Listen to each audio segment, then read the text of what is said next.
कुछ कुंडलियाँ ऐसी होती हैं जिनको पति का प्यार नसीब नहीं होता है और ऐसी कुंडलियाँ शापित कुंडलियाँ भी कही जा सकती हैं।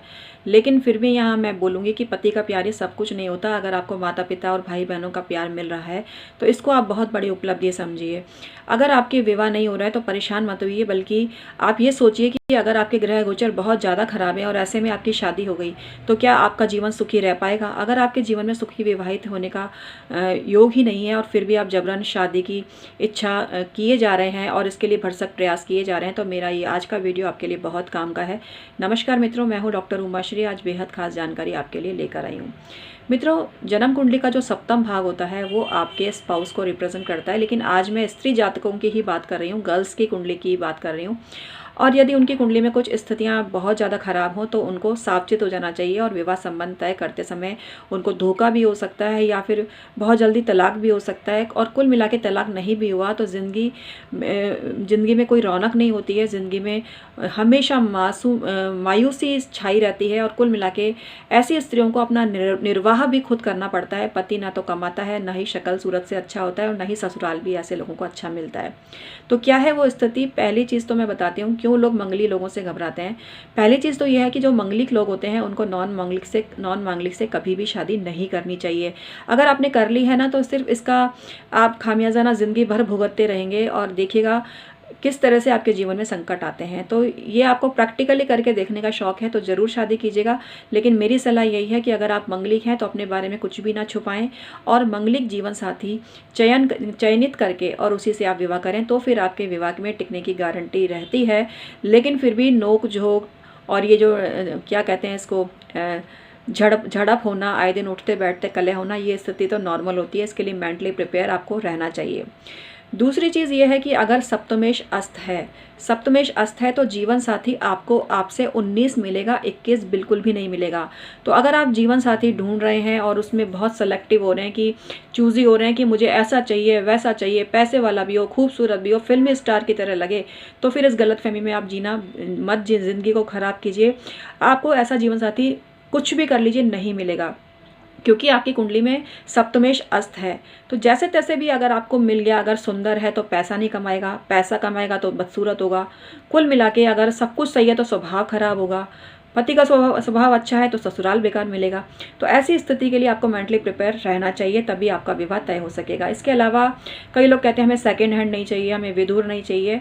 तो यहाँ मैं ये भी बता दूं कि अगर आप मंगलिक भी हैं, सप्तमेश भी अस्त है और बृहस्पति भी अस्त है कुंडली में, तो बहुत सारी संभावना ऐसी बनती है कि आपको सेकेंड हैंड हस्बैंड मिले। तो इसके लिए भी आपको मेंटली प्रिपेयर रहना चाहिए। इसके अलावा कई लोग बहुत ज़्यादा ऐसे होते हैं जिद्दी, वो कहते हैं हमें तो अपनी कास्ट में ही शादी करनी है, हमारा तो उच्च वर्ण है। आज के संदर्भ में ऐसी बातें मेरी नज़र में बेमानी है और मैं अपने चैनल के माध्यम से जातिवाद का बिल्कुल भी समर्थन नहीं करती हूँ। लेकिन ये बात तो है कि कुछ लोगों को गरूर होता है इस चीज़ का कि वो उच्च वर्ण के हैं और उनको अपने ही वर्ण वाला हस्बैंड चाहिए होता है। तो यहाँ मैं बता दूं, अगर उनकी कुंडली शापित है या किसी खास नक्षत्र में उनका जन्म हुआ है तो उनको कितना भी ढूंढ लें योग्य जीवन साथी नहीं मिलेगा, उनकी कास्ट का तो बिल्कुल ही नहीं मिलेगा। इसमें उनको अपने औसत से, जिसको उनकी नज़र में, मेरी नज़र में नहीं, जिसको उनकी नज़र में वो अपने गोत्र से थोड़ा हल्का समझते हैं, वहीं सेटल अगर वो होंगे तो फिर भी बात बन सकती है। इसके अलावा जिनको विवाह का बिल्कुल भी योग नहीं है उनको मैं सजेस्ट तो नहीं करती हूँ, लेकिन फिर भी इसका एक ऑप्शन ये है कि जो लिव इन रिलेशनशिप है ये ऐसे लोगों को फलीभूत होती है जिनके की कुंडली में सारी स्थितियाँ बड़ी खराब हैं। लेकिन निजी तौर पर मैं इसको बिल्कुल भी अच्छा नहीं समझती हूँ। मैं कहती हूँ माँ बाप का प्यार क्या कम है आपके लिए, जो खसम का प्यार ढूंढने निकल गए बाहर, और वो भी गलत तरीके से। तो ये मेरी निजी सोच है और मैं इसके लिए आपसे एडवांस में क्षमा भी मांग लेती हूँ, क्योंकि बहुत से लोग हैं जो खफा हो जाएंगे और जो इस तरह की ज़िंदगी को जी रहे हैं। लेकिन ये मेरी अपनी सोच है और मुझे पूरा अधिकार है अपने विचारों को अभिव्यक्त करने का और मैं बस वही कर रही हूँ। तो मैं आपको यहाँ बता दूं कि कुल मिला के जिनकी कुंडलियाँ शापित होती हैं, जिनकी कुंडली में एक रजिस्टर्ड मैरिज नहीं लिखी होती है, वो ही इस तरह के लिव रिलेशनशिप में रहते हैं और इस तरह से उनकी ज़िंदगी उनकी नज़र में सही होती होगी। लेकिन फिर भी इसको आप शादीशुदा ज़िंदगी नहीं बोल सकते। शादीशुदा ज़िंदगी ससुराल वालों से होती है, पति बच्चों से होती है, और उसी ज़िंदगी का पूरा आनंद जब तक कोई स्त्री नहीं लेती तब तक उसके जीवन में वो मज़ेदारी नहीं रहती है। तो यहाँ मैंने आपको बहुत सारी चीज़ें बताई जिसको अगर आप आधार मानकर वर का चयन करेंगे या लड़का ढूंढेंगे तो आपको सुविधा रहेगी। और मेंटली प्रिपेयर ज़रूर हो जाएं। कई कई केस में तो हमने देखा है कि लड़की खुद किसी तरह से काबिल नहीं होती है। कई बार तो नेचर बड़ा गंदा होता है, कई बार घर का काम तक करना नहीं आता है और रसोई का राय भी नहीं आता है, लेकिन उनको तो ऐसा जीवन साथी चाहिए होता है। तो खुद अपने आप को भी पहले परफेक्ट करें, उसके बाद ही आप इस रास्ते पे बढ़ें। क्योंकि शादी के बाद ऐसा नहीं है कि लड़का लड़की ही सिर्फ एक दूसरे के लिए रहेंगे, पूरे घर परिवार का आपको ध्यान रखना पड़ता है। आपने पीहर में कुछ भी नहीं किया हो, लेकिन ससुराल में तो आपको काम करना ही पड़ेगा। चाहे कितना भी धनी से धनी ससुराल क्यों ना हो, वो उसी बहू की कद्र करता है जनरली। अब इसमें कुछ विभेद हो सकता है, सोच का बदलाव हो सकता है, लेकिन सामान्य तौर पर कोई भी सास ऐसी होती है जो ये चाहती है कि उसकी बहू सर्वगुण संपन्न हो। और सर्वगुण संपन्न की डेफिनेशन यही है कि लड़की को रसोई का काम तो आना ही चाहिए। चाहे आप काम करें ना करें, आपको जब तक पता नहीं होगा कि समोसा कैसे बनेगा तब तक आप बनवाएंगे कैसे।